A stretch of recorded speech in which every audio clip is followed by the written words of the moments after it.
Okay, chapter कौन सा चल रहा है? Point of indifference. Question number 28 से ये शुरू है। कौन कौन से क्वेश्चन हो चुके हैं?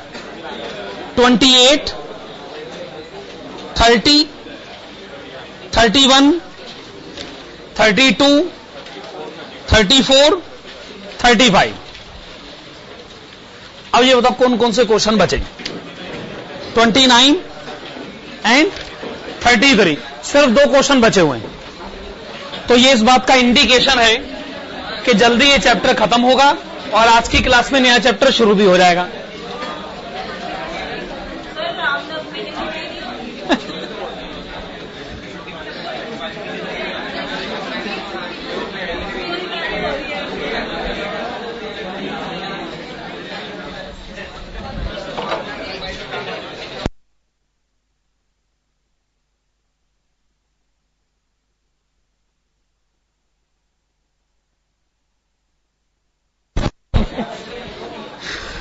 Okay, page number 10, question number 33।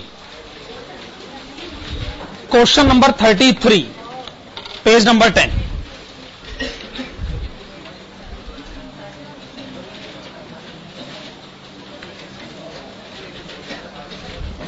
A company plans to expand assets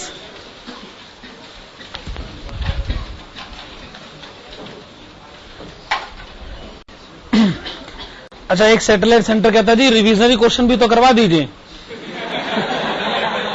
revisionary questions मतलब कोई भी रिविजनरी क्वेश्चन करा दीजिए, तो फिर रिविजनरी क्वेश्चन भी मैं करवा दूंगा, तो ये आपको बुरा नहीं लगेगा?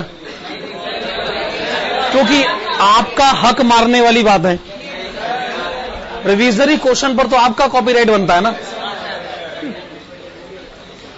और अगर आप खुद क्वेश्चन अटेम्प्ट नहीं करेंगे तो आपका खुद का कॉन्फिडेंस लेवल कैसे बिल्टअप होगा? मेरे ख्याल से इस हर एक चैप्टर में मेन क्वेश्चन और रिविजनरी क्वेश्चन में सफिशिएंट बैलेंसिंग है, और मेन क्वेश्चन ज्यादा ही है, रिविजनरी क्वेश्चन कम है। और यही नहीं, मेन क्वेश्चंस के लेवल ज्यादा है, मेन क्वेश्चंस का लेवल ज्यादा है, रिविजनरी क्वेश्चंस का लेवल लो है। तो अगर आपने मेन क्वेश्चन करे तो रिविजनरी क्वेश्चन अपने आप होने चाहिए। बड़े simple question. Question number 33, a company plans to expand assets by 50% to finance the expansion. It is choosing between 12% डेप्ट इश्यू एंड इक्विटी शेयर्स। तो या तो डेप्ट फाइनेंसिंग कराई जाए या फिर इक्विटी फाइनेंसिंग कराई जाए। Its balance sheet and profit and loss account are shown below. Balance sheet given है, profit and loss statement, income statement given है।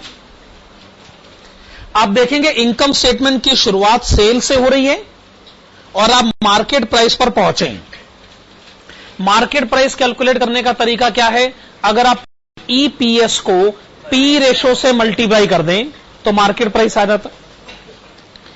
If the corporation finances the expansion of ₹1 crore with debt, the rate of debt will be 12%.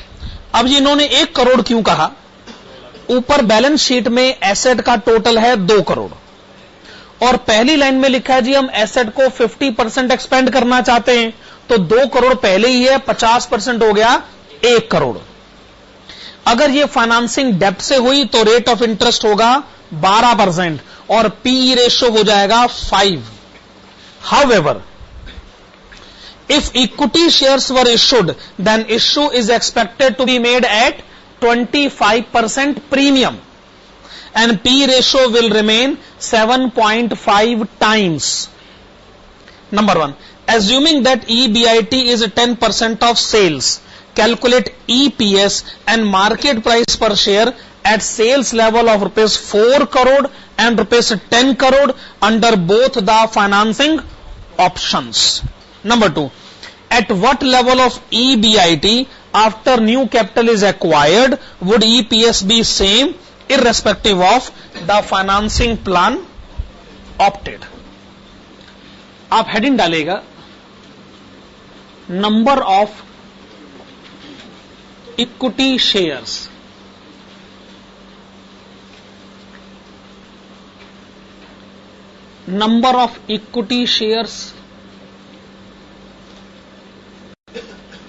to be issued.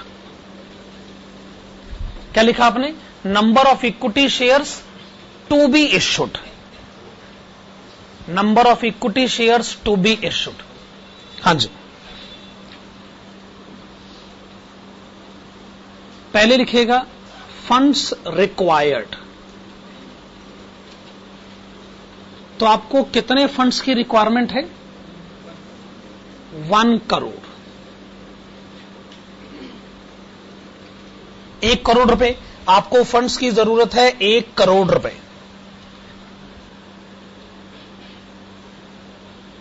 Amount raised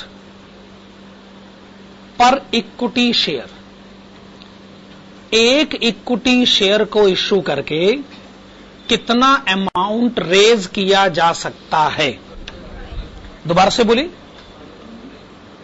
12.5. कैसे पता लगा? एक share 10 रुपए का है, उसे 25% प्रीमियम पर इश्यू करने की बात करी जा रही है.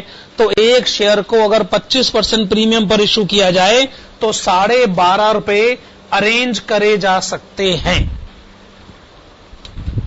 तो number of equity shares to be issued.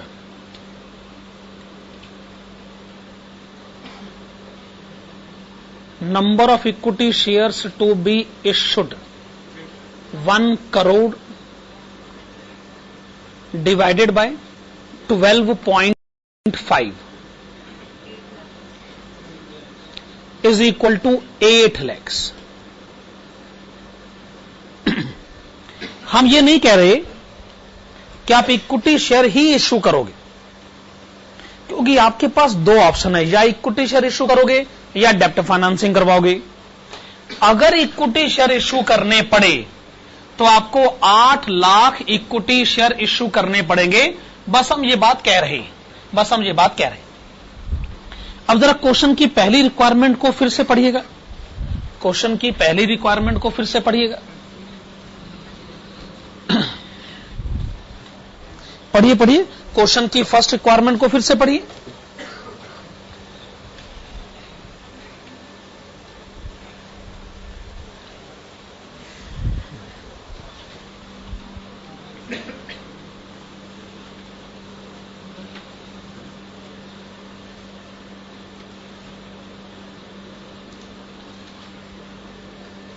हां जी, तो क्वेश्चन की पहली रिक्वायरमेंट क्या है कि हम आपको 2 सिचुएशन बताते हैं. एक सिचुएशन है कि सेल है 4 करोड़ रुपए और दूसरी सिचुएशन है कि सेल है 10 करोड़ रुपए. आप इन दोनों सिचुएशन को डील करिए.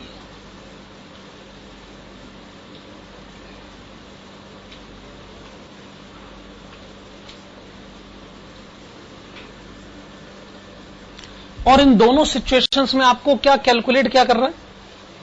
Market price. मार्केट प्राइस कैसे आएगा? EPS multiplied with P ratio. जब आप इन दोनों सिचुएशन को डील करें तो ध्यान रखिएगा कि दोनों सिचुएशन में आपको दोनों फाइनेंसिंग ऑप्शन से डिस्कस करने.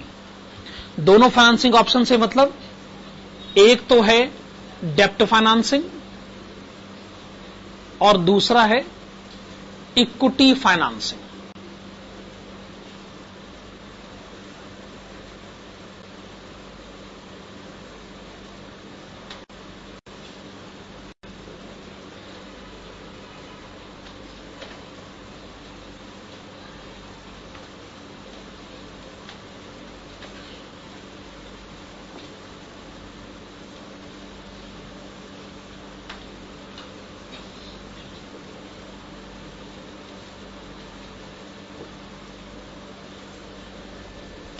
हाँ जी, डेप्ट फाइनेंसिंग का मतलब कि आपको जो नए फंड्स चाहिए, नए फंड्स वो आप डेप्ट से लेकर आइए. इक्विटी फाइनेंसिंग का मतलब जो आपको नए फंड्स चाहिए वो आप इक्विटी फाइनेंसिंग से लेकर आइए. अच्छा, शुरुआत कहां से करी जाए? EBIT से। EBIT के ब्रैकेट में क्या लिखना चाहेंगे? 10% ऑफ सेल्स। अगर सेल है 4 करोड़ तो EBIT होना चाहिए 40 लाख रुपए।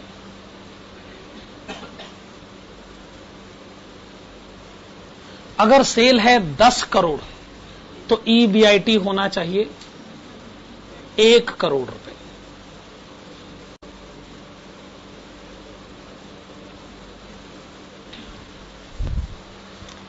EBIT में से आपको क्या माइनस करना है? इंटरेस्ट। जब आप कहते हैं इंटरेस्ट तो उसमें एक तो है एग्जिस्टिंग और दूसरा है एडिशनल।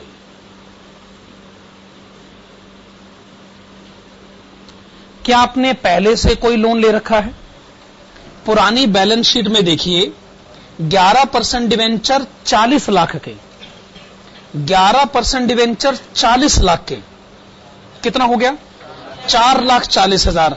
आपकी इनकम स्टेटमेंट में भी लिखा है 4,40,000, तो 4,40,000 ये आपका एग्जिस्टिंग इंटरेस्ट है जो इस समय भी है।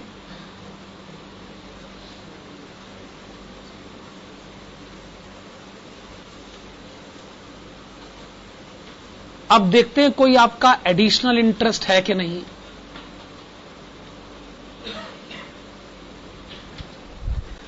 अगर आपने नए फंड्स इक्विटी फाइनेंसिंग से अरेंज करें तो कोई रीजन नहीं है कि आपका इंटरेस्ट बढ़ जाए। जब आपने इक्विटी शेयर इश्यू करे हैं तो इंटरेस्ट कैसे बढ़ सकता है? पर अगर आपने नए फंड्स डेब्ट से अरेंज करें, ध्यान रखें नए फंड्स हैं 1 crore, 1 crore, rate of interest है 12%, तो एडिशनल इंटरेस्ट कितना हो गया? 12 लाख, 12 लाख रुपए।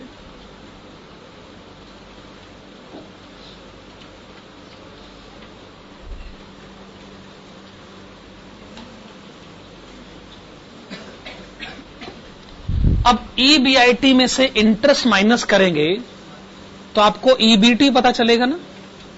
अच्छा, क्वेश्चन में टैक्स का रेट कितना दे रखा है? 50%। टैक्स माइनस करते ही आपको पता चल जाएगा EAT। और कोई प्रेफरेंस डिविडेंड तो है नहीं, तो जो भी EAT है ये हमने इक्विटी शेयर होल्डर्स में डिस्ट्रीब्यूट कर देना। हाँ जी, तो आप मुझे बताइएगा EAT डायरेक्टली 11,80,000, 11,80,000 पे डायरेक्टली आप EAT बता रहे हैं। दोबारा से बोलिए। 17,80,000,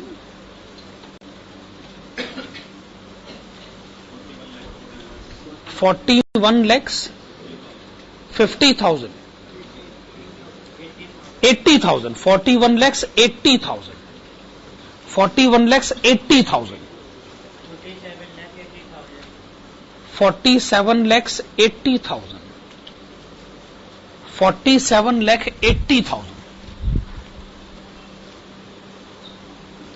आप नेक्स्ट लाइन में लिखना चाहेंगे number of equity shares, number of equity shares.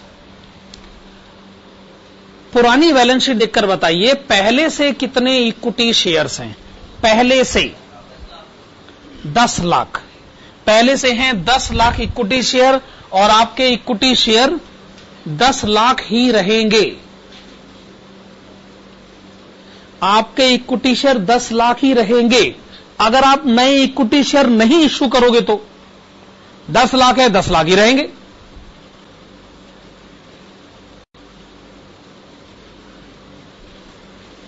लेकिन अगर आपने नए इक्विटी शेयर इश्यू करे तो कितने नए इक्विटी शेयर इश्यू करोगे?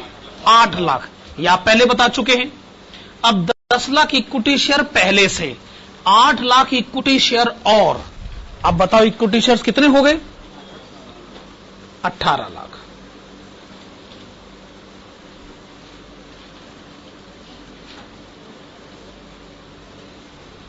ठीक है, इक्विटी शेयर्स हो गए 18 लाख। तो फिर आप मुझे ईपीएस बता सकते हैं?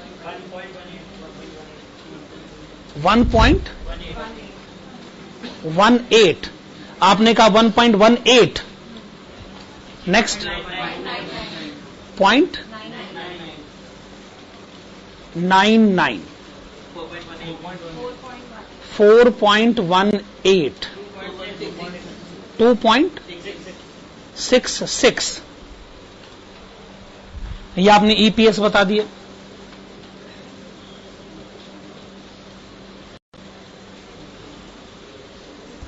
पीई, तो क्वेश्चन कहता है पीई होगा 5 अगर आपने डेप्ट फाइनेंसिंग करवाई, और 7.5 अगर आपने इक्विटी फाइनेंसिंग करवाई।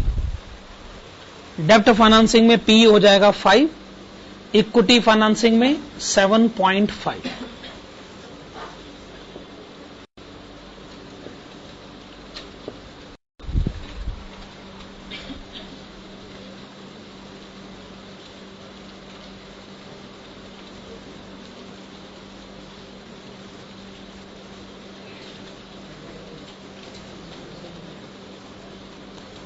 ईपीएस को पी रेशो से मल्टीप्लाई कर देते, 5.9, 7.425,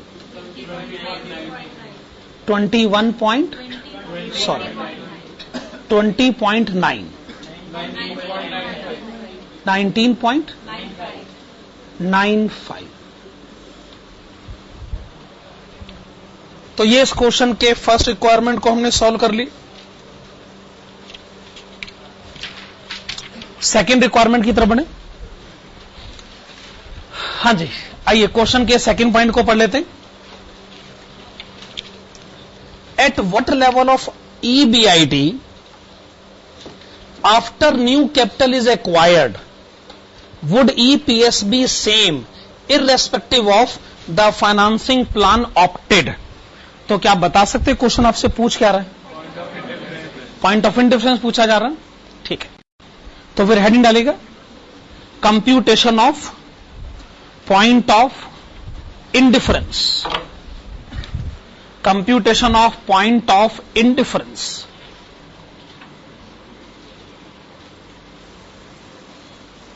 EBIT minus I1 multiplied with 1 minus tax rate divided by N1 is equal to EBIT minus I2 multiplied with 1 minus tax rate divided by N2।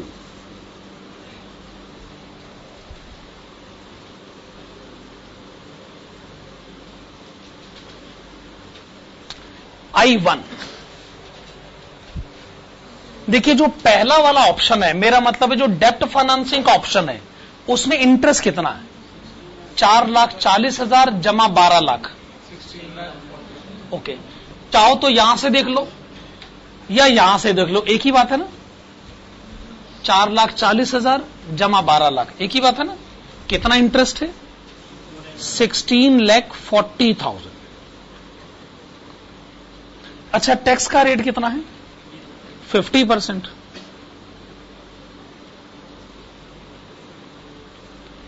Number of equity shares 10 lakh.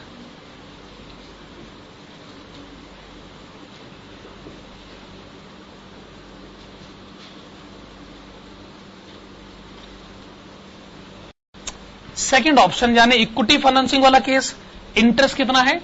4,40,000। चाहो तो यहां से देख लीजिए या फिर यहां से देख लीजिए।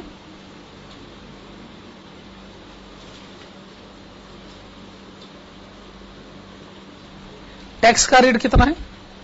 50%। नंबर ऑफ इक्विटी शेयर्स कितने हैं? 18 लाख।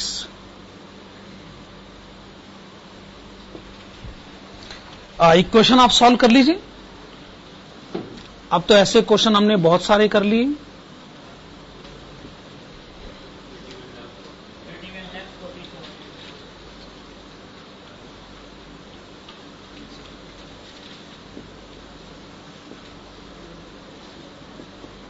फिर से बताएंगे।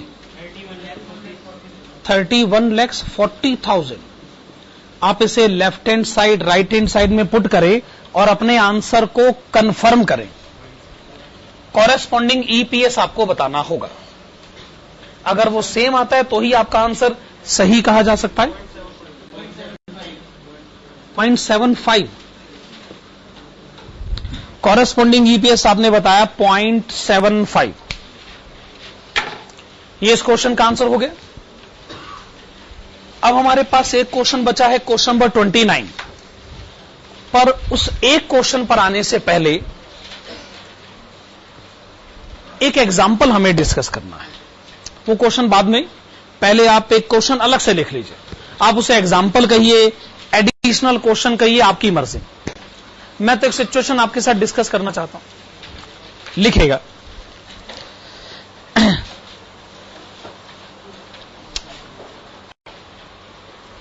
Calculate EPS, calculate EPS in following situations. Calculate EPS in following situations. Calculate EPS in following situations लिखेगा सिचुएशन 1, पूरा लिखेगा सिचुएशन 1। सिचुएशन 1 में लिखेगा, सिचुएशन 1 में लिखेगा EBT, EBT rupees 1 lakh, 1 lakh रुपए। ईबीटी 1 लाख रुपए। सिचुएशन 1 अभी मैं बता रहा हूं। ईबीटी 1 लाख रुपए। Tax rate, tax rate 50%, tax rate 50%। और लिखेगा number of equity shares, number of equity shares 10,000। एक मैंने आपको ईबीटी बताया 1 लाख रुपए, टैक्स रेट बताया 50%, number of equity share 10,000। Okay, ये सिचुएशन 1 है। फिर लिखेगा सिचुएशन 2। सिचुएशन 2 लिखेगा ईबीटी, ईबीटी, ईबीटी लिखेगा -1 लाख, -1 लाख। तो ये एक तरीके से लॉस हो गया ना, लॉस हो गया ना, -1 लाख। टैक्स रेट लिखेगा 50%, टैक्स रेट लिखेगा 50%। और नंबर ऑफ इक्विटी शेयर्स लिखेगा 10,000। बस ये 2 सिचुएशन डील करनी।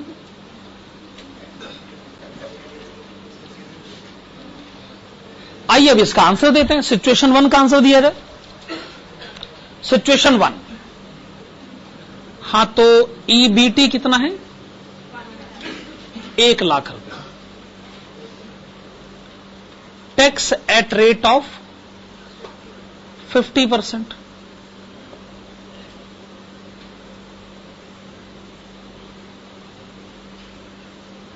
तो अर्निंग आफ्टर टैक्स बताइए 50,000।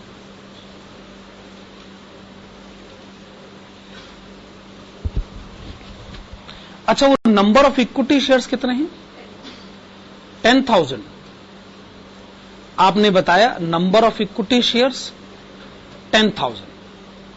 फिर तो आप मुझे ईपीएस भी बता सकते हैं, ₹5।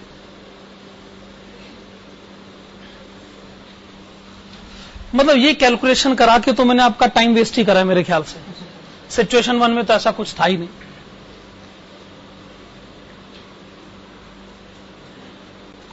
सिचुएशन 2 लिखा जाए। हां, ईबीटी कितना है? -1 लाख। ईबीटी लिखा है -1 लाख। क्या लिखा आपने? -1 लाख। फिर आप लिखिएगा tax saved at rate of 50%। आप लिखिए इसको tax saved at rate of 50%। तो टैक्स हमने सेव किया 50,000 रुपए, तो अर्निंग आफ्टर टैक्स हो गया -50,000। अभी आप लिखिए, बाद में डिस्कस कर लेते हैं। Number of equity shares 10,000। EPS -5, EPS -5।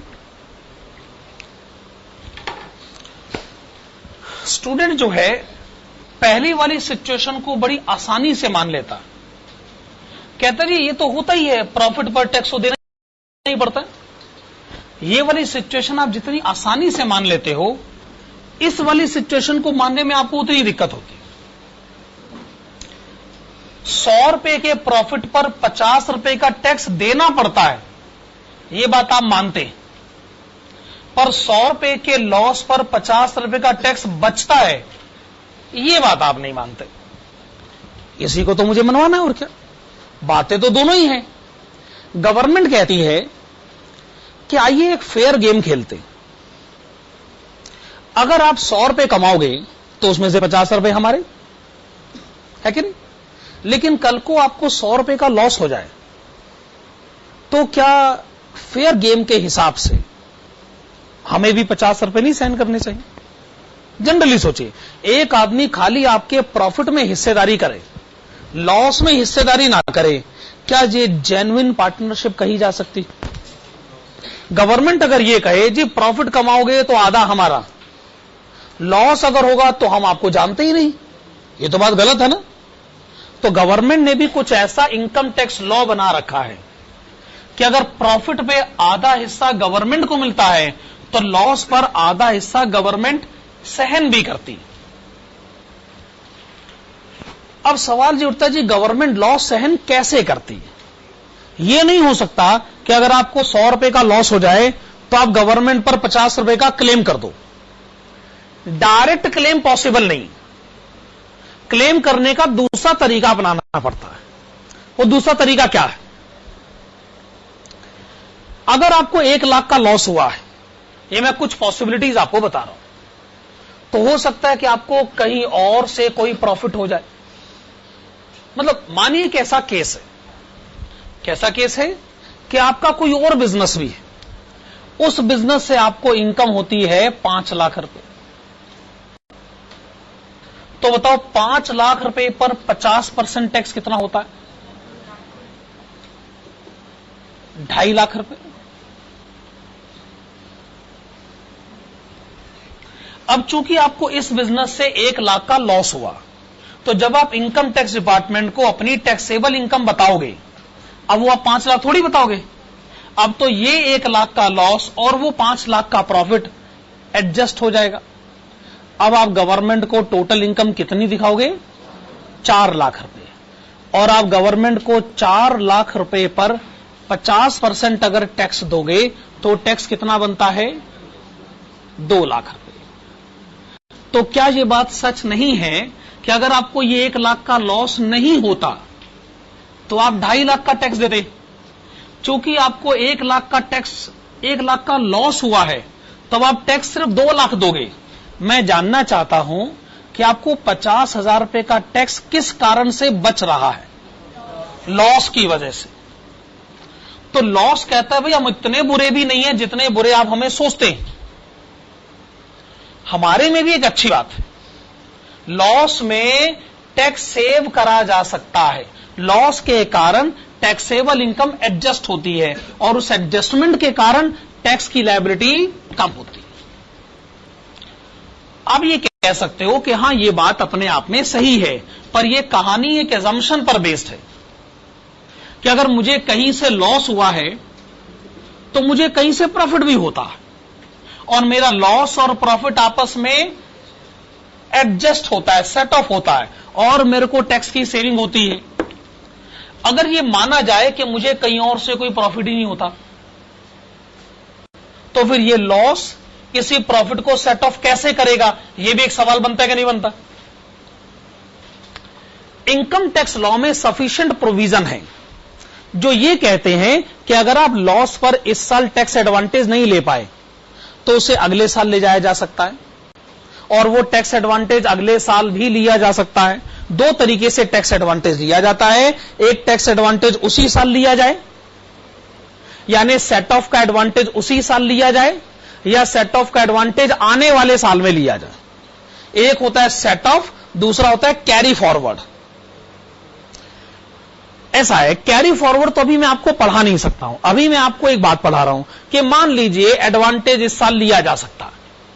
हमारे पास ऐसे क्वेश्चन हैं, ऐसे चैप्टर्स में जिसमें यह भी पढ़ाया जाता है कि अगर एक साल का लॉस अगले साल डाला जाए तो अगले साल टैक्स एडवांटेज कैसे लिया जाता है। लेकिन जब तक वो क्वेश्चन नहीं आते तब तक हम अपनी बात यहां रोक सकते हैं ना।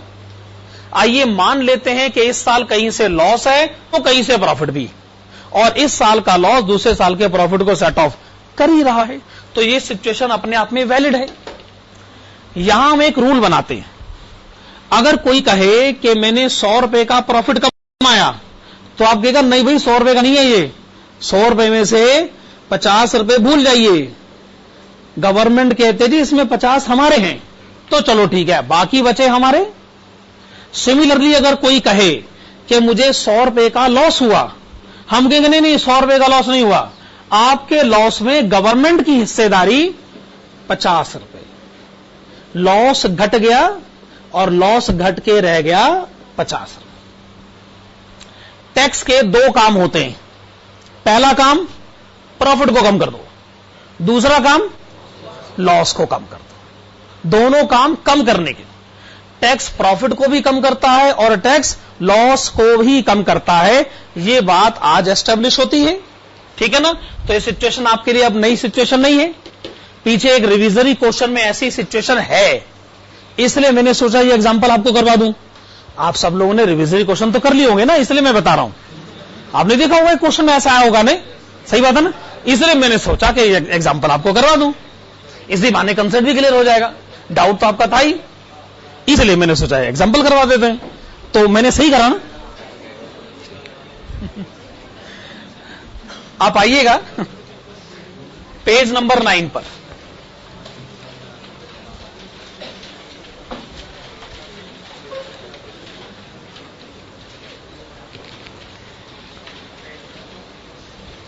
स्टूडेंट लोग आजकल पढ़ाई तो खूब करते ही रहते हैं ना, सारे रिवीजन क्वेश्चन करते रहना चाहिए, पढ़ाई करते रहना चाहिए। कई स्टूडेंट्स तो घर जाते जाते रास्ते में भी पढ़ाई करते जाते हैं, मेट्रो से जा रहे हैं, बस से जा रहे हैं, तो पढ़ते पढ़ते जा रहे हैं, और क्या, इसी बहाने कंसेप्ट भी क्लियर होता जाता है। दोस्तों से कोई प्रोडक्टिव डिस्कशन भी होता रहता है कंसेप्चुअल मैटर्स पर, ये सब भी चलता रहता है। हमारे टाइम पे लेकिन पढ़ाई पर इतना जोर था नहीं। आजकल मैं देखता हूं कि स्टूडेंट जो है वो ज्यादा पढ़ाकू है, ये बात तो है वैसे, ठीक बात है। वैसे ऐसा नहीं होना चाहिए, मेरे ख्याल से ऐसा नहीं होना चाहिए। घर जाते जाते पढ़ाई करते जाते जाना, ये लापरवाही वाली बात भी हो सकती है। घर जाके ना पहले थोड़ा बहुत खा पी लेना चाहिए और आराम करने के बाद पढ़ाई शुरू करनी चाहिए। और कई स्टूडेंट जो इतने में सुबह हो जाती है। अब आजकल स्टूडेंट बेचारा सुबह घर से निकलता है, पहले उसकी वो सुबह वाली क्लास होती है, फिर उसकी वो दोपहर वाली क्लास होती है, फिर उसकी वो शाम वाली क्लास होती है, फिर वो कहता है जी वो, फिर स्टूडेंट बेचारा रात में घर पहुंचता है। सुबह घर से निकलने का टाइम तय है, सुबह 6 बजे निकलने का टाइम तय है, और रात को घर पहुंचने का टाइम 10 बजे है ना, 9:30। अब बाकी टाइम बचा कितना, स्टूडेंट बेचारा पढ़ाई कब करेगा। बहुत बुरे हालात है वैसे।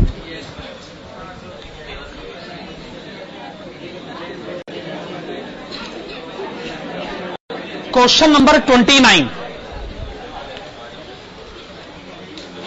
क्वेश्चन नंबर 29, हाँ जी, ये पॉइंट ऑफ इंडिफरेंस का लास्ट क्वेश्चन होगा।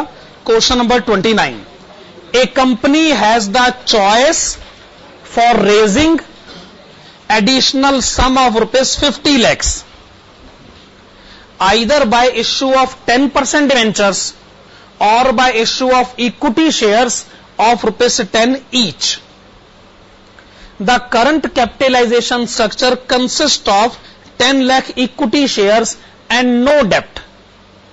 At what level of EBIT would EPS be same whether new funds are raised by issue of ordinary shares or debentures?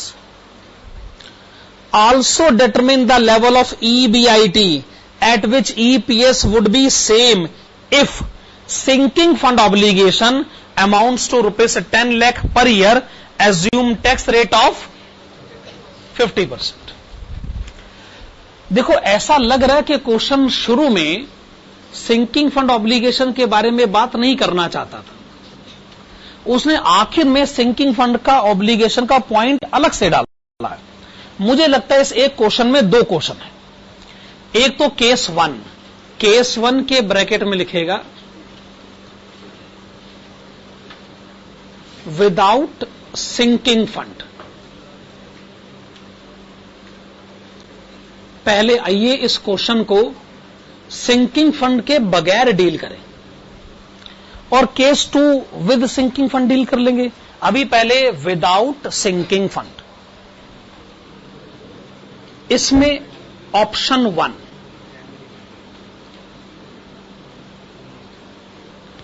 इसमें ऑप्शन 1, ऑप्शन 1 के ब्रैकेट में लिखेगा, option 1 के ब्रैकेट में लिखेगा to arrange additional funds, to arrange additional funds of ₹50 lakhs, of ₹50 lakhs by issue of new equity shares, by issue of new equity shares, by issue of new equity shares. इस option में interest का amount कितना होगा?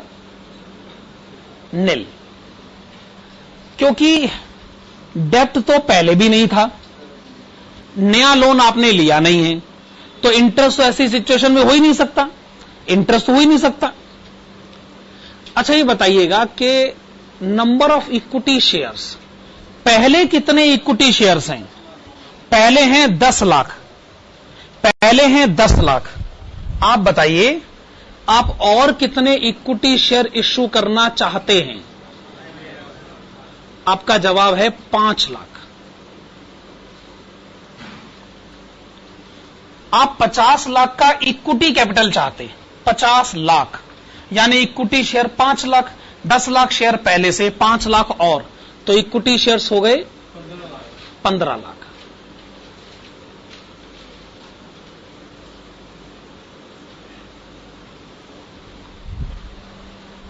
लिखेगा option 2,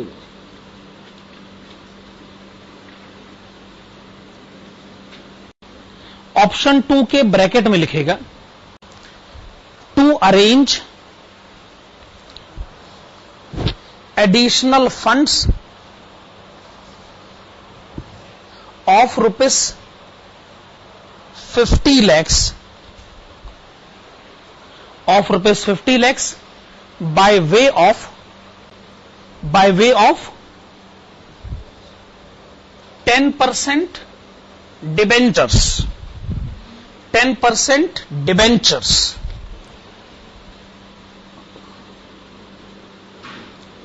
50 lakh के debenture, 10% का rate, तो interest कितना हो गया? 5 लाख रुपए। और इक्विटी शेयर वही जो कि पहले थे, 10 लाख। इक्विटी शेयर वही जो कि पहले थे, 10 लाख। दोनों ऑप्शन की रेलिवेंट इंफॉर्मेशन हमारे पास है और प्रेफरेंस डिविडेंड ना ऑप्शन 1 में है ना ऑप्शन 2 में है। हेडिंग डालिएगा computation of point of indifference.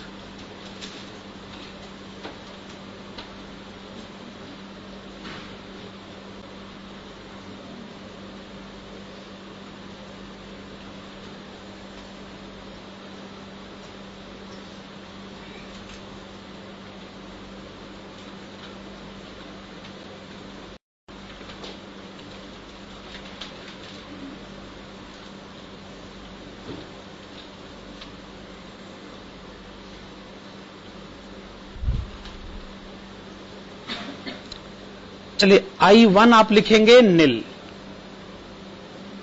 Tax का रेट क्वेश्चन में है 50%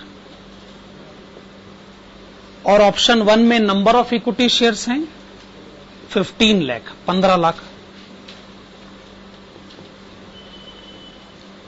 सेकंड ऑप्शन में इंटरेस्ट का अमाउंट कितना है 5 लाख। टैक्स का रेट है 50%। नंबर ऑफ इक्विटी शेयर्स हैं 10 लाख। इक्वेशन आपके सामने है, आप इसको सॉल्व करिए। ईबीआईटी कितना आ गया 15 लाख रुपए 15 लाख और ये 15 लाख रुपए left hand side right hand side में पुट करिए और आप मुझे कॉरेस्पॉन्डिंग ईपीएस बताइए 0.5।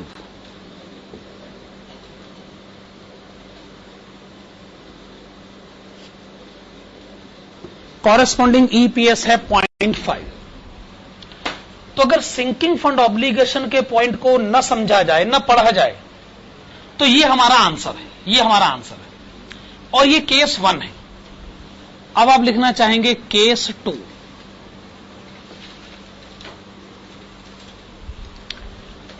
केस 2 के ब्रैकेट में लिखेगा with sinking fund obligation, with sinking fund obligation. Sinking fund हमने पहले भी एक क्वेश्चन में पढ़ा था ना।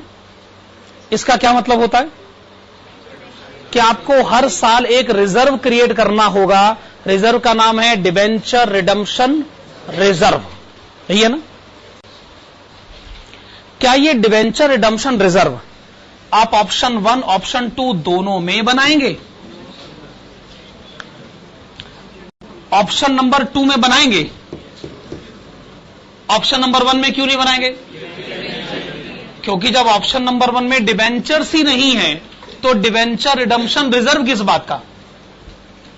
हम ऑप्शन नंबर 2 में डिबेंचर इशू कर रहे हैं, एक दिन हमने डिबेंचर्स लौटाने भी, इसलिए रिजर्व चाहिए। अगर यह माना जाए कि हमने डिबेंचर्स 5 साल बाद लौटाने और 50 लाख के डिबेंचर हैं तो हमें हर साल कितना रिजर्व क्रिएट करना चाहिए? 10 लाख। और क्वेश्चन कहता है कि हां डिबेंचर रिडम्पशन रिजर्व बनाइए 10 लाख रुपए। लिखेगा केस 2 का answer according to the question, according to the question the amount of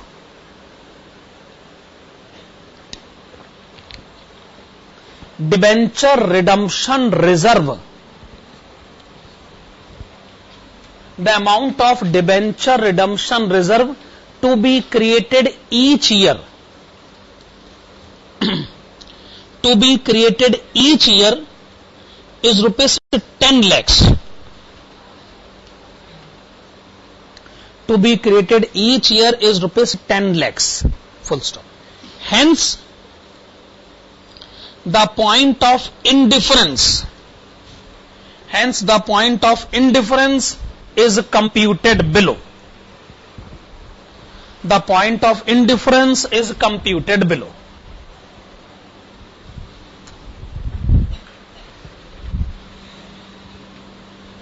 तो आप आंसर ठीक इसी तरीके से देंगे, ठीक इसी तरीके से देंगे। चेंज आपको क्या करना है, लेफ्ट हैंड साइड में तो कोई चेंज होगा नहीं क्योंकि उसमें कोई डिबेंचर रिडम्पशन रिजर्व है नहीं। राइट हैंड साइड में न्यूमरेटर में से यहां तक तो कैलकुलेशन ऐसी ही जाएगी, EBIT minus I2 1 minus tax rate and minus debenture redemption reserve.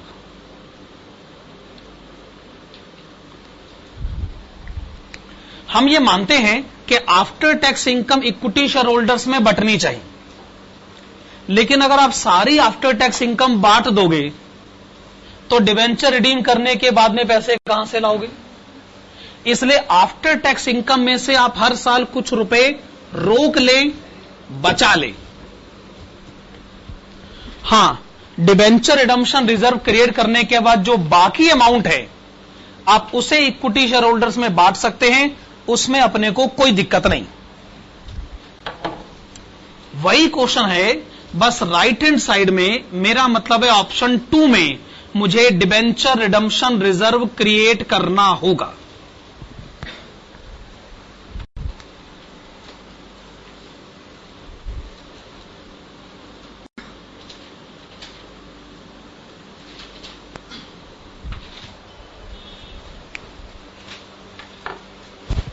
Left hand side में कोई चेंज नहीं, राइट हैंड साइड में भी वैसे भी कोई चेंज नहीं है, बस हमने डिबेंचर रिडम्पशन रिजर्व क्रिएट करना है। दूसरे शब्दों में, जो इनकम इक्विटी शेयर होल्डर के पास जानी है, हमें उस इनकम को रोकना है। ठीक है ना? अब ये कैलकुलेशन आप कर लीजिए, जो भी आंसर आए बता दीजिए।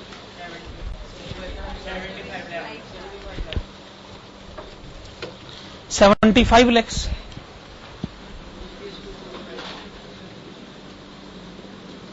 और अगर आप कहते हैं EBIT 75 lakhs है, तो आप कॉरेस्पॉन्डिंग EPS बताएं। 2.5।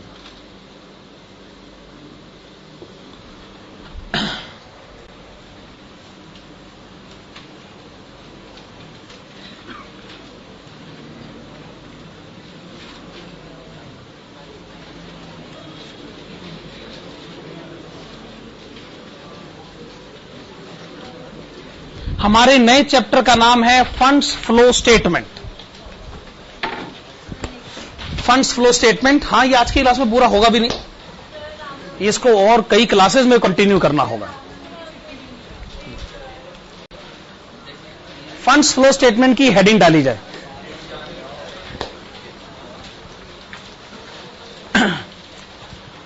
ट्वेल्थ क्लास में कैश फ्लो स्टेटमेंट एक लेवल तक पढ़ाया जाता है। कैश फ्लो स्टेटमेंट आपके अकाउंट्स में, अकाउंटेंसी के सिलेबस में काफी ज्यादा डिटेल में पढ़ाया जाता है। कैश फ्लो स्टेटमेंट हम भी पढ़ाते हैं, हमारे यहां भी कैश फ्लो स्टेटमेंट है। मुझे आज तक समझ में नहीं आया कि कैश फ्लो स्टेटमेंट, वही कंसेप्ट, वही चैप्टर उन्होंने फाइनेंशियल अकाउंटिंग में भी क्यों डाल रखा है और वही फाइनेंशियल मैनेजमेंट में भी क्यों डाल रखा है। और कई बार स्टूडेंट की तो लॉटरी लग जाती है कि कैश फ्लो स्टेटमेंट का क्वेश्चन उसके अकाउंट्स के पेपर में भी आ जाता है और FM के पेपर में भी आ जाता है। तो एक बार पढ़ो और 2 बार नंबर लो, ये तो वही बात होगी। खैर, मैं आपको बताना चाहूंगा, ये कहीं लिखा हुआ तो नहीं है, पर फिर भी ये एक सेटलमेंट है कि अकाउंट्स में कैश फ्लो स्टेटमेंट ज्यादा सीरियसली पढ़ाया जाएगा और फाइनेंशियल मैनेजमेंट में फंड्स फ्लो स्टेटमेंट ज्यादा सीरियसली पढ़ाया जाएगा। वहां कैश फ्लो स्टेटमेंट को ज्यादा इंपॉर्टेंट रिकॉग्नाइज किया जाता है और यहां फंड्स फ्लो स्टेटमेंट को ज्यादा इंपॉर्टेंट रिकॉग्नाइज किया जाता है, लेकिन यह सिर्फ माना जाता है। Exceptions are always there. हम लोगों ने भी कैश फ्लो स्टेटमेंट के क्वेश्चन एग्जाम में पूछे हुए हैं। हां जी, शुरू करें। हेडिंग डालेगा इंट्रोडक्शन टू द चैप्टर। तो पहले हम अपने आप को इस चैप्टर से इंट्रोड्यूस कर लें, परिचित कर लें। इंट्रोडक्शन टू द चैप्टर लिखेगा balance sheet and profit and loss account. बैलेंस sheet and profit and loss अकाउंट fails to represent balance sheet and profit and loss account fails to represent the inflow and outflow. Balance sheet and profit and loss account fails to represent the inflow and outflow of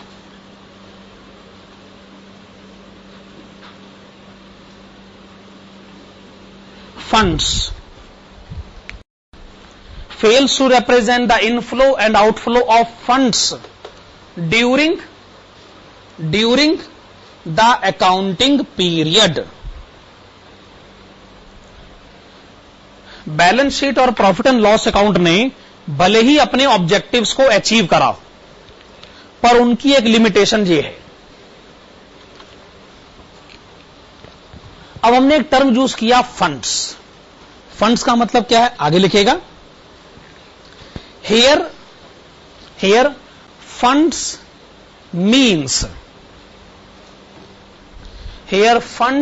means either cash position और working capital position. either cash position or working capital position of the business organization.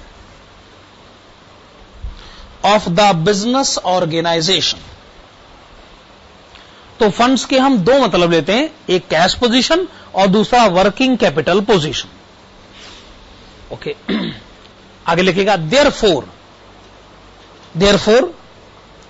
It is always advised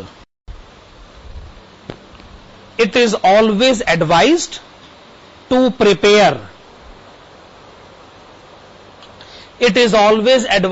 prepare following two statements. It is always advised to prepare following two statements. Number one, statement showing inflow and outflow. Statement showing inflow and outflow of cash position. Statement showing inflow and outflow of cash position during the accounting period. Brackets में popularly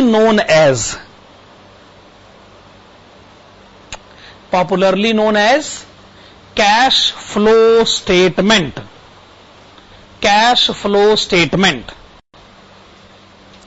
जिसको आप बहुत अच्छी तरह जानते हैं कि ये क्या होता है. कैश फ्लो स्टेटमेंट कैश के इनफ्लो और आउटफ्लो पर बनाई गई स्टेटमेंट ही तो है. ये है नंबर 1.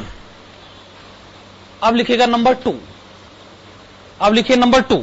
मैंने कहा कि दो स्टेटमेंट बनाई जानी चाहिए. एक तो आप जानते हैं कैश फ्लो स्टेटमेंट. नंबर 2 लिखेगा statement showing inflow and outflow. Statement showing inflow and outflow of working capital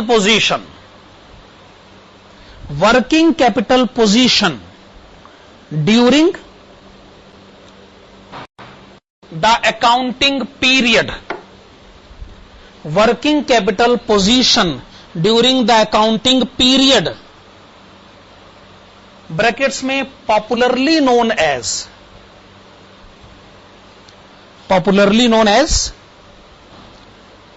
funds flow statement.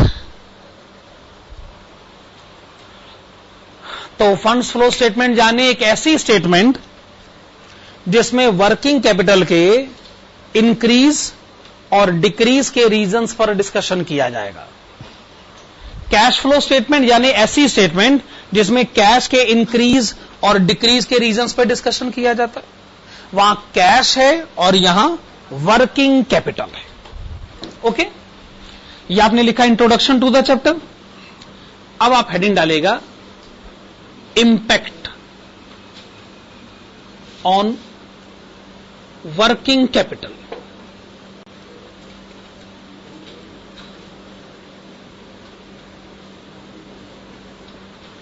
क्या लिखा आपने? Impact on working capital. Impact on working capital, ये हेडिंग होगी, इम्पैक्ट ऑन वर्किंग कैपिटल. देखिए, आप लोग working capital को पढ़कर आए हैं. वर्किंग कैपिटल को आपने क्या पढ़ा है? Current assets minus current liabilities.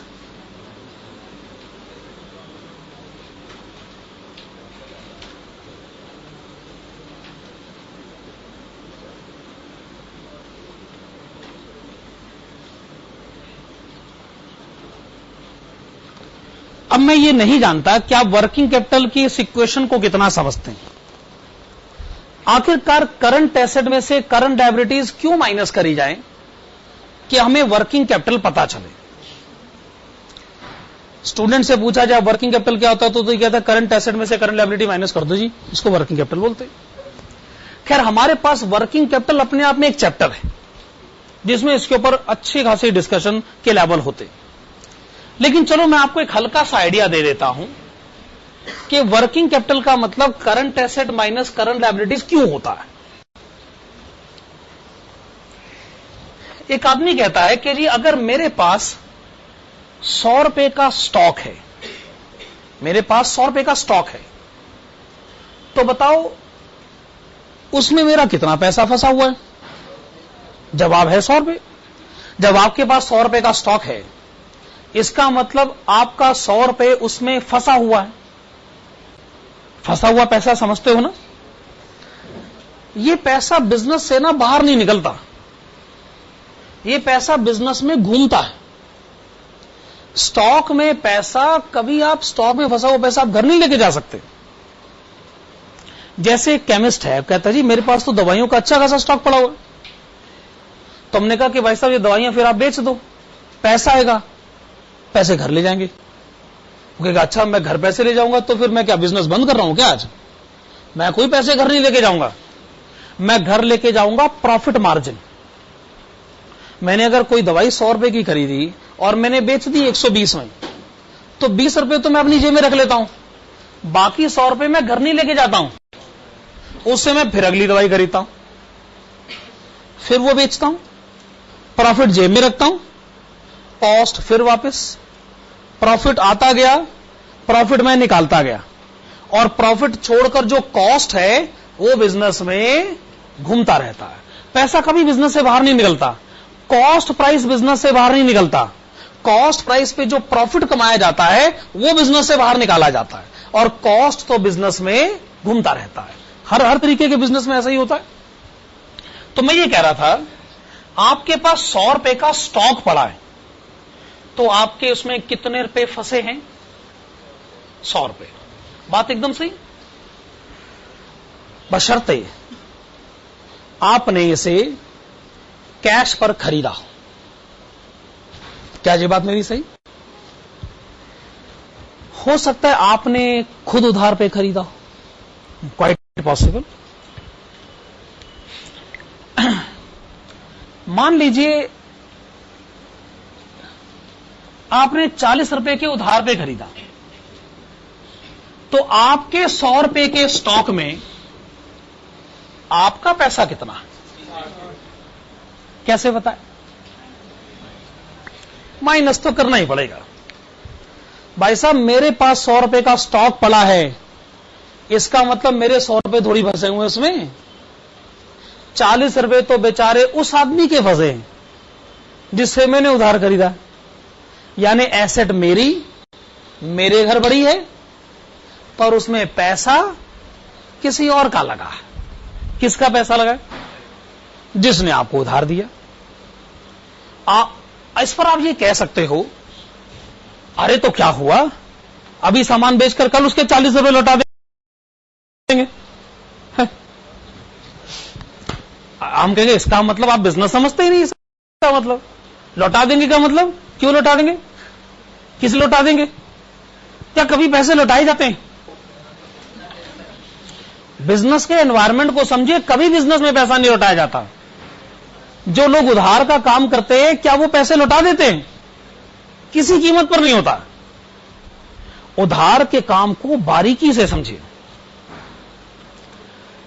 देखिए, अगर हम किसी किराने की दुकान पर अगर हमारा हिसाब चलता है, हम हिसाब एडजस्ट करते हैं, पिछले महीने का हिसाब चुका देते हैं, और फिर क्या होता है, अगला हिसाब शुरू हो जाता है। परमानेंट हिसाब कहीं खत्म नहीं होता, हो ही नहीं सकता, पॉसिबल ही नहीं है। परमानेंट हिसाब तो तब खत्म होगा ना जब दुकान खत्म होगी, काम खत्म, या फिर जिंदगी खत्म, तभी परमानेंट हिसाब खत्म होता है। उधार के काम में कभी परमानेंट हिसाब सेटल नहीं होता। मैं उसके 40 रुपए ना जिंदगी भर नहीं लौटाऊंगा।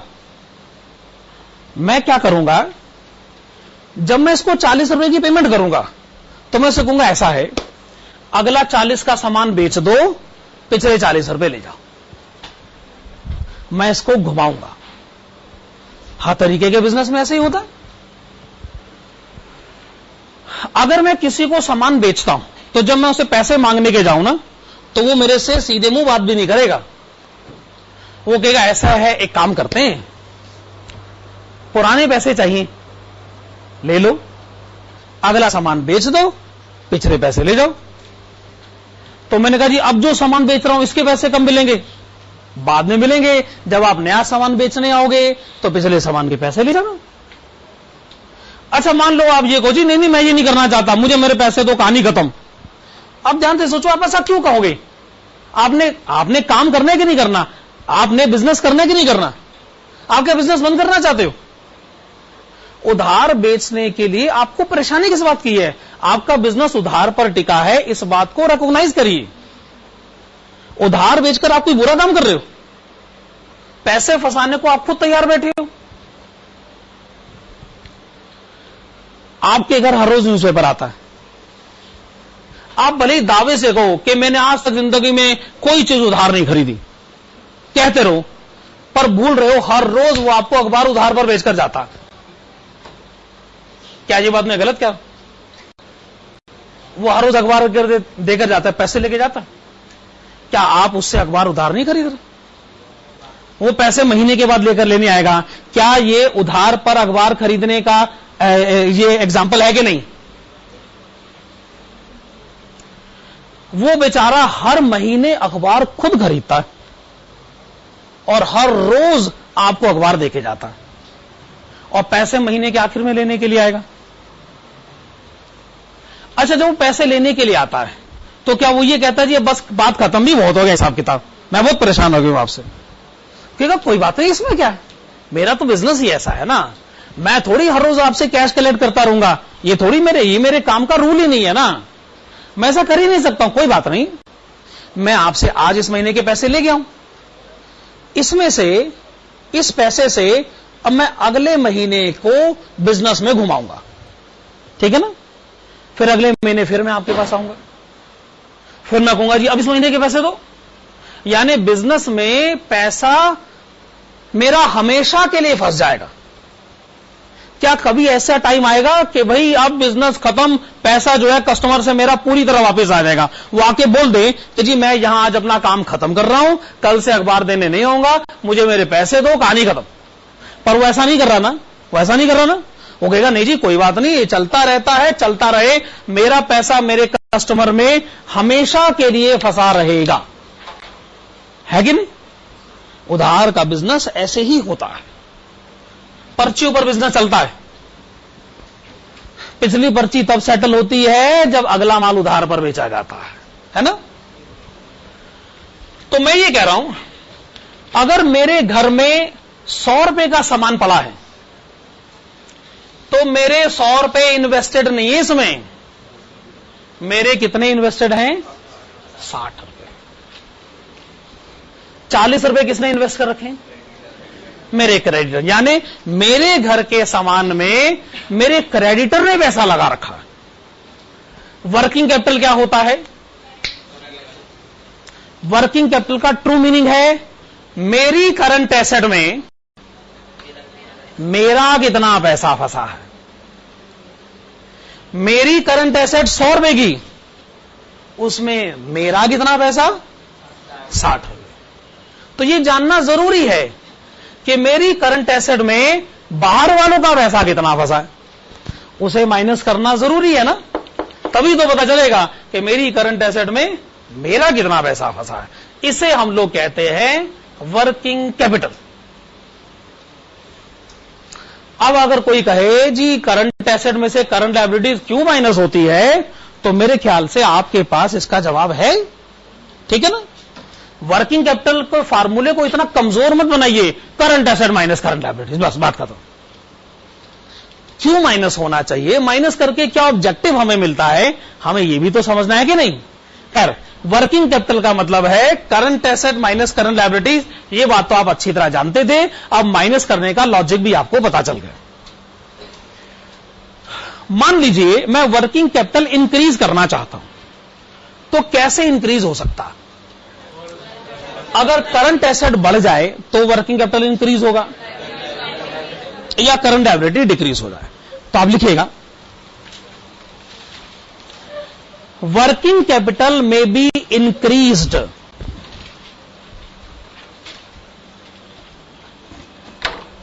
Working capital may be increased by following two methods.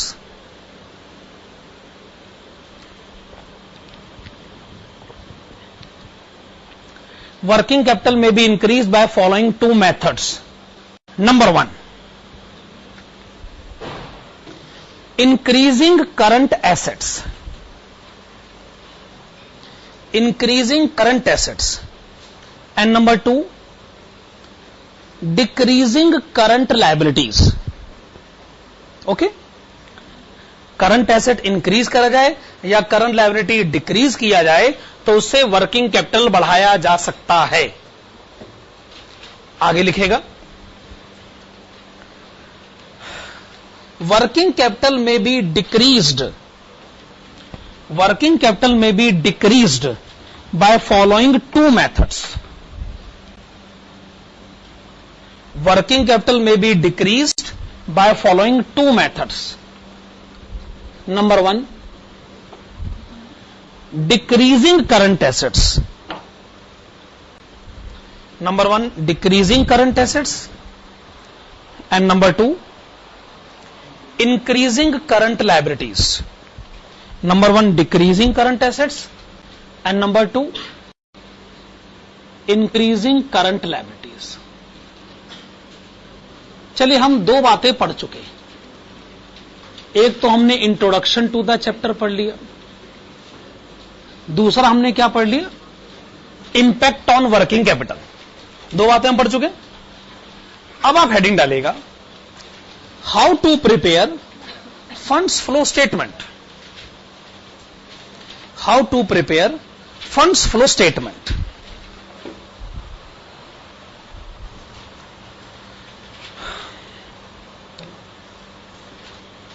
देखिए, ये कहने को फंड्स फ्लो स्टेटमेंट है, मेरा मतलब ये कहने को स्टेटमेंट है, पर ये स्टेटमेंट की फॉर्म में नहीं, अकाउंट की फॉर्म में बनती। कैश फ्लो स्टेटमेंट आप जानते ही हैं, वो स्टेटमेंट की फॉर्म में बनता, वर्टिकल मैनर में, और अकाउंट हॉरिजॉन्टल मैनर में बनता है। तो ये फंड्स फ्लो स्टेटमेंट शुरू से ही हम लोग हॉरिजॉन्टल मैनर में बनाते रहे, और इसको कोई चेक इसलिए नहीं करता है क्योंकि जो अकाउंटिंग स्टैंडर्ड्स बने हैं उसमें कोई accounting standard funds flow statement पर अप्लाई नहीं होता। इतने सारे अकाउंटिंग स्टैंडर्ड्स हैं, उसमें कोई भी accounting standard funds flow statement पर है ही नहीं। तो फंड्स फ्लो स्टेटमेंट को ऐसे ही छोड़ दिया गया कि जी जैसे चाहे मर्जी समझ लो। और आप जानते हो कि लोगों को या स्टूडेंट्स को कैलकुलेशन वर्टिकल मैनर में मुश्किल से समझ में आती, हॉरिजॉन्टल मैनर में आसानी से समझ में आती, इसलिए शुरू से ही इसको हॉरिजॉन्टल मैनर में बनाया गया है। हम भी ऐसे बना लेते हैं, पर यह अकाउंट नहीं है, यह है स्टेटमेंट। लेफ्ट हैंड साइड पर है सोर्सेस,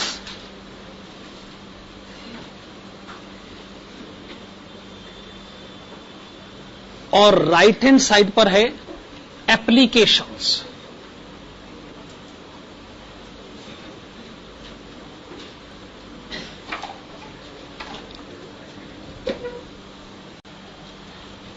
एप्लीकेशंस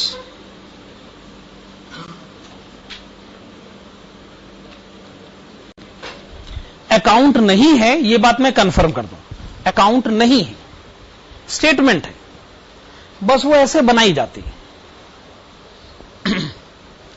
सोर्सेस और एप्लीकेशंस। जब आप कहते हैं सोर्सेस, तो इसका मतलब यह है कि यहां वो सारी बातें लिखें जिसने वर्किंग कैपिटल को बढ़ा दिया। जब आप कैश अकाउंट बनाते हो तो डेबिट साइड पर वो सारी बातें लिखते हो ना जिससे कैश अकाउंट बढ़ जाता है, और एप्लीकेशंस में वो सारी बातें लिखे जिसने वर्किंग कैपिटल को घटा दिया। तो वर्किंग कैपिटल के बढ़ने के ट्रांजैक्शन इधर और घटने के ट्रांजैक्शन इधर, बस इसे लिखते चले जाए तो एक स्टेटमेंट बन जाती है। उस स्टेटमेंट का नाम फंड्स फ्लो स्टेटमेंट है। हाँ, तो सोर्सेस में सबसे पहले लिखेगा इश्यू ऑफ शेयर्स।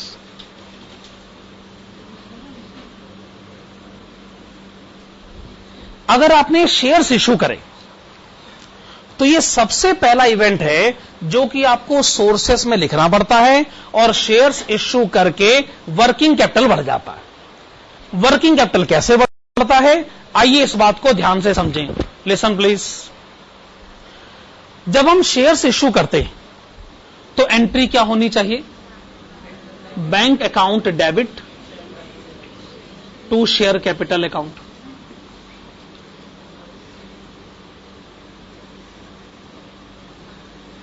जो शेयर कैपिटल है ये वर्किंग कैपिटल से रिलेटेड मैटर नहीं।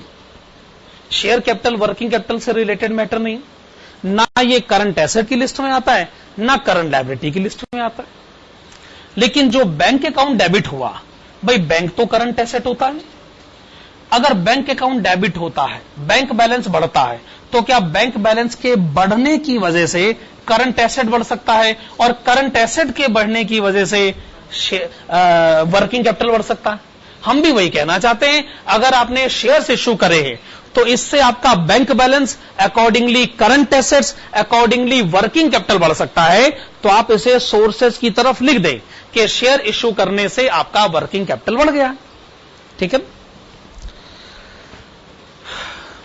एग्जाम्पल में वापस आते हैं। मान लीजिए जब हम शेयर होल्डर से अमाउंट मांगने के लिए गए तो उसने कहा जी मेरे पास पैसे तो नहीं है, मेरे पास एक मशीन है। हमने कहा चलो ठीक है मशीन ही दे दीजिए। तो हमने एंट्री क्या पास कर दी? Machine account debit to share capital. जब हमने ये एंट्री पास करी तो हमने क्या देखा कि ना मशीन वर्किंग कैपिटल का मैटर है ना शेयर कैपिटल वर्किंग कैपिटल का मैटर है। तो इस एंट्री की वजह से बताओ वर्किंग कैपिटल पर क्या असर पड़ा? कुछ भी नहीं। मान लीजिए ये एग्जांपल है, तो आप इस एग्जांपल को यहां नहीं लिखेंगे। आपने सारे ट्रांजैक्शन फंड्स फ्लो स्टेटमेंट में लिखने। ये मैंने कब कहा? मैंने कहा कि आप सिर्फ वो ट्रांजैक्शन लिखेंगे जिन्होंने वर्किंग कैपिटल पर असर डाला है।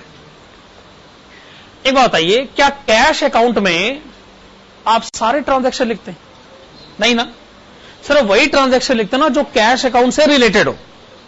सिमिलरली तो मैं वही कह रहा हूं कि खाली वही ट्रांजैक्शन लिखें जो वर्किंग कैपिटल से रिलेटेड हो। रिलेटेड नहीं है तो साफ कह दीजिए जी हम नहीं लिखते इसको। अच्छा,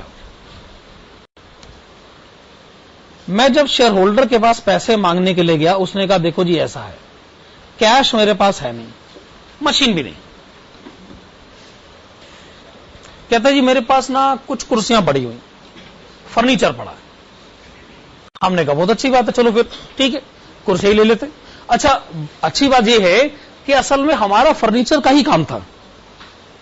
हमने कहा कुर्सी उठा लेते, दुकान पे रखकर बेच देंगे। तो मैं एंट्री क्या पास करूं? ठीक है, आप लोगों ने stock account debit. Stock account debit, stock बढ़ गया हमारा। क्या स्टॉक के बढ़ने से वर्किंग कैपिटल बढ़ सकता है? बैंक बैलेंस के बढ़ने से वर्किंग कैपिटल बढ़ सकता है?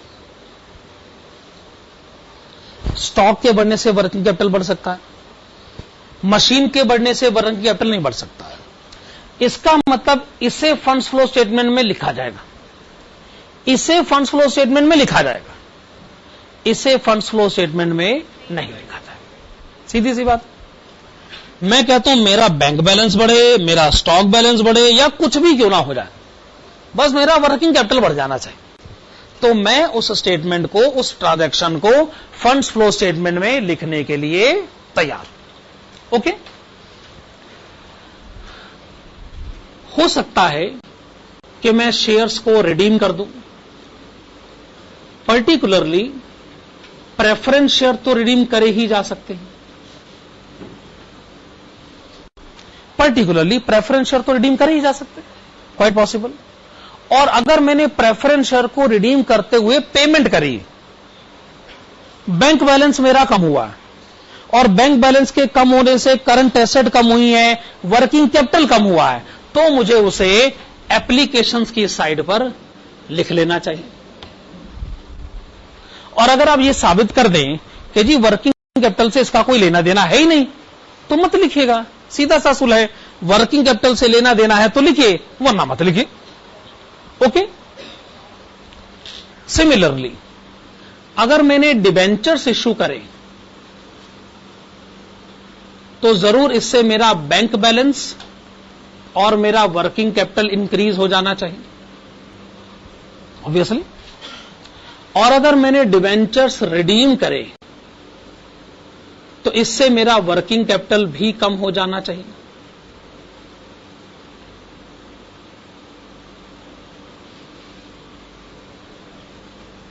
मेरे ख्याल से दोनों पोजीशन एकदम क्लियर है। यहां तक तो बात अपने को समझ में आ रही है। अच्छा, मान लीजिए मैंने फिक्स्ड एसेट्स को बेच दिया, फिक्स्ड एसेट्स को बेच दिया, तो एंट्री क्या रही होगी? Bank account debit to fixed asset. Fixed asset तो फिक्स्ड एसेट है, वो तो वर्किंग कैपिटल का मैटर नहीं है, पर बैंक बैलेंस तो बढ़ रहा है, तो वर्किंग कैपिटल बढ़ गया हमारा, मुझे इसको सोर्सेज की तरफ लिखना। और अगर मैंने फिक्स्ड एसेट्स को परचेज किया, तो इससे मेरा वर्किंग कैपिटल कम हो जाना चाहिए, परचेज ऑफ फिक्स्ड एसेट्स, ठीक है ना। सिमिलरली अगर मैंने इन्वेस्टमेंट को बेचा है, आप इन्वेस्टमेंट का मतलब तो जानते ही हैं, मतलब मेरा बिजनेस अपनी जगह है, पर मेरे बिजनेस में कई बार कैश सरप्लस हो जाता, तो मैं सोचता हूं भाई पैसा फालतू रखने से अच्छा क्यों ना कोई प्रॉपर्टी खरीद ली जाए। अगर एक बार खरीदी तो शायद अगले साल में बेच भी दूं। मान लो मैंने बेच दी, तो बेचने से क्या हो गया? पैसा मिल गया, तो इससे मेरा वर्किंग कैपिटल बढ़ जाना चाहिए। लेकिन अगर मैंने खरीदी है, परचेज ऑफ इन्वेस्टमेंट, तो इससे मेरा वर्किंग कैपिटल घट जाना चाहिए। वैसे मैं चाहूं तो किसी दूसरी कंपनी के शेयर्स भी खरीद सकता हूं, डिवेंचर्स भी खरीद सकता हूं। अच्छा, अगर मैंने ये शेयर्स डिवेंचर्स पिछले साल खरीदे थे, तो इस साल हो सकता है मुझे उस पर डिविडेंड मिले, इंटरेस्ट मिले। अगर मुझे डिविडेंड या इंटरेस्ट मिला है, डिविडेंड एंड इंटरेस्ट रिसीव्ड, तो इससे मेरा बैंक बैलेंस बढ़ेगा इस साल, अकॉर्डिंगली मेरा वर्किंग कैपिटल भी बढ़ जाना चाहिए, है कि नहीं?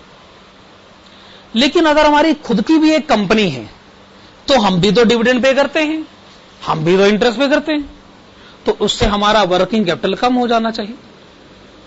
डिविडेंड एंड इंटरेस्ट पेड,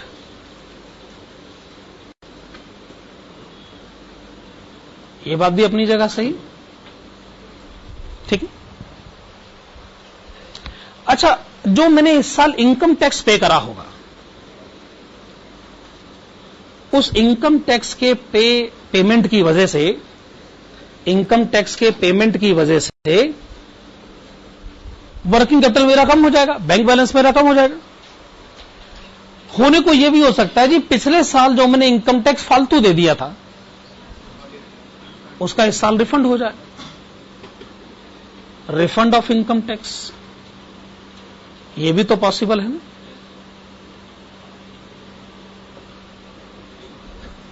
क्या ये बात सही?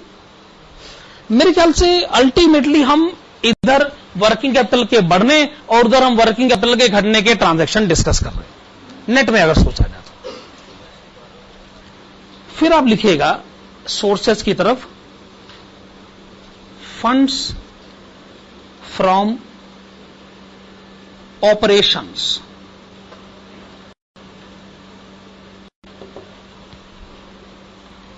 और ये जो पॉइंट है ना, ये वर्किंग कैपिटल का मोस्ट इंपॉर्टेंट पॉइंट है। कई बार मैंने ऐसा देखा है कि स्टूडेंट जो है फंड्स फ्लो स्टेटमेंट समझता है क्या है, फंड्स फ्रॉम ऑपरेशन जो है उसमें उसका हाथ जो है ना वो बड़ा कमजोर होता है, बात समझ नहीं पाता जी फंड्स फ्रॉम ऑपरेशन क्या। फंड्स फ्रॉम ऑपरेशन जिसने समझ लिया, हमारा मानना है कि उसने फंड्स फ्लो स्टेटमेंट समझ लिया। अब फंड्स फ्रॉम ऑपरेशन क्या होता है, ब्रैकेट में लिख लीजिएगा, it means net increase in working capital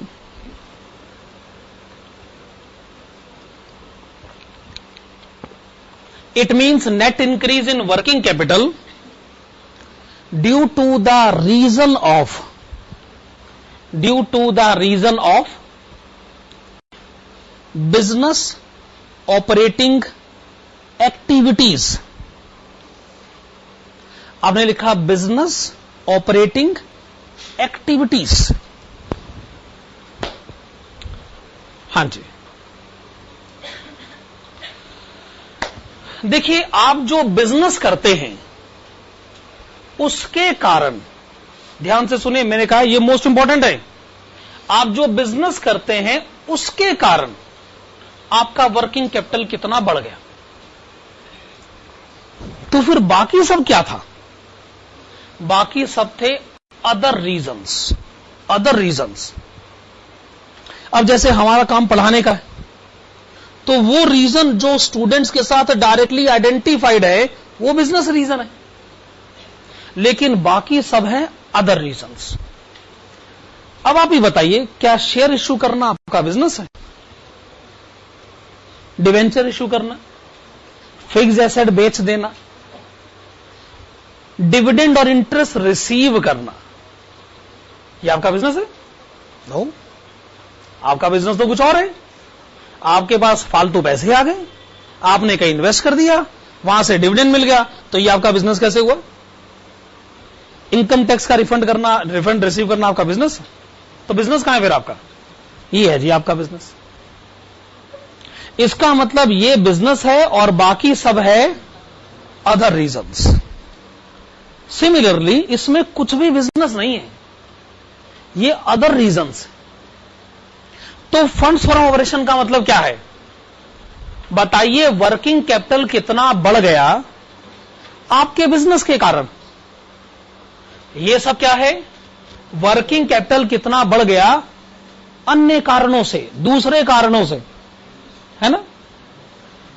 ये क्या है? वर्किंग कैपिटल कितना घट गया दूसरे कारणों से। बिजनेस थोड़ी है इसके अंदर। लेकिन आप ये कह सकते हो कि ये जरूरी थोड़ी है कि बिजनेस के कारण वर्किंग कैपिटल मेरा बढ़ जाए, कम भी तो हो सकता है। फिर वो इधर थोड़ी आएगा, फिर तो उधर आएगा ना, फिर तो उधर आएगा ना, तो आप फिर उधर लिख लेते हैं, उधर भी आ सकता है, हमने कब मना किया। अगर उधर आएगा तो हम लोग उसको लिखते हैं लॉस फ्रॉम ऑपरेशंस। हालांकि ये मेरी समझ में आज तक नहीं आया कि जी इसको लॉस क्यों बोला जाता। उसको बोला जाता है फंड्स फ्रॉम ऑपरेशन, इसको बोला जाता है लॉस फ्रॉम ऑपरेशन। पर मैं उन सवालों के जवाब नहीं ढूंढता हूं कि जिसके जवाब मुझे मालूम है कि मुझे मिलने वाले नहीं। एनालिसिस, कोई एनालिटिकल पॉइंट होता तो मैं उसका जवाब ढूंढ के ले आता, शब्दों के पीछे मैं नहीं जाता हूं। मेरा शुरू से मानना रहा है कि आपको नाम नहीं काम देखना चाहिए, है कि नहीं। नाम का क्या, नाम ये नहीं होता तो कोई और होता तो क्या फर्क पड़ जाता। आप लॉस फ्रॉम ऑपरेशन के ब्रैकेट में लिखिएगा, it means decrease in working capital, net decrease in working capital. It means net decrease in working capital due to the reason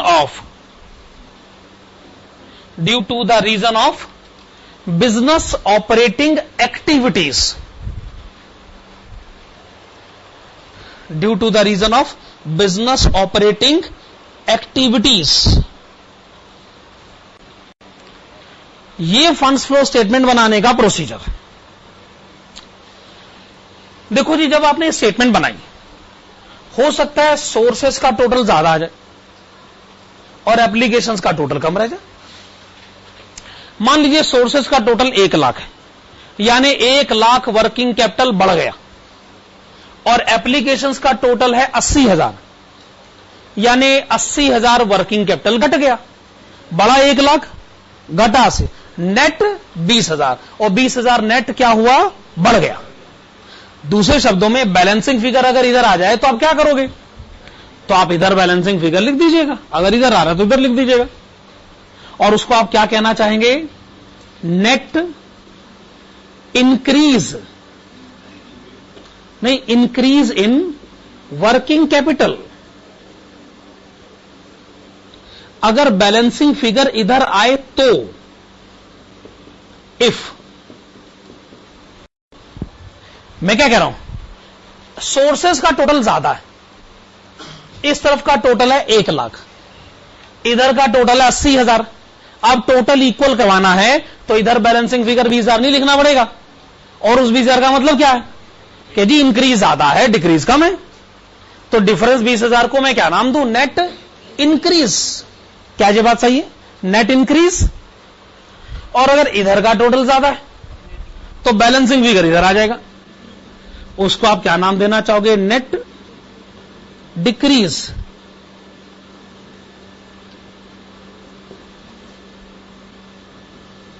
in working capital. अगर बैलेंसिंग फिगर इधर आए तो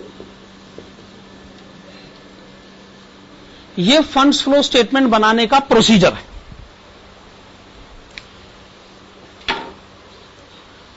अगर आपको यह प्रोसीजर बहुत ध्यान से समझना है तो आपको एक कंसेप्ट पर अपनी पकड़ मजबूत करनी होगी, और वो कंसेप्ट कौन सा, फंड्स फ्रॉम ऑपरेशंस। बाकी सब बहुत आसान होता है, अरे अदर रीजंस को समझना बहुत आसान होता है, बिजनेस के रीजन को समझने में सबसे ज्यादा दिक्कत होती है। तो आपको फंड्स फ्रॉम ऑपरेशन को सबसे ज्यादा ध्यान से और गहराई से जाकर समझना है। पर बुरी बात यह है कि आज इसको पढ़ाने का मैं रिस्क नहीं ले सकता हूं, क्योंकि यह जितना बड़ा कंसेप्ट है इसको पढ़ाने में काफी टाइम लगेगा। 1.5-2 घंटे का कंसेप्ट यह है। ठीक है, आज की क्लास हम लोग यहीं रोकेंगे, क्योंकि इस कंसेप्ट को मैं आगे नहीं बढ़ा सकता।